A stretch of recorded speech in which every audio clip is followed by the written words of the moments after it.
So I picked up this HOTO brand vacuum and blower, thinking it would be a valuable little tool just in case I'll ever need it. But it's a little bit chunky for a vacuum, especially when this is all that it can hold and half of it is taken up by the filter. And the suction, well, let me show you. It's just hair on a countertop. It shouldn't be clinging whatsoever. You can move it with your fingers, so it should be able to be picked up by the highest suction, right? There we go.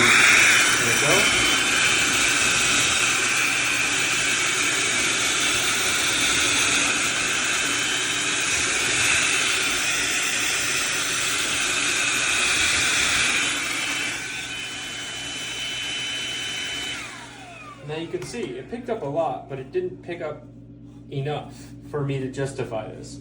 It's pretty expensive for a tool that picks up some, but not all. I can tell you the suction is non-existent. You have to get a closed seal around whatever you're doing for it to pull any air. But it is just a plastic end, so you're gonna be damaging the plastic end anytime you're gonna be using this. I've already used the other end for something like drywall screwing, so getting all the drywall dust off, and it picks up like, I'd say 70% of whatever you're doing, so it's not that great.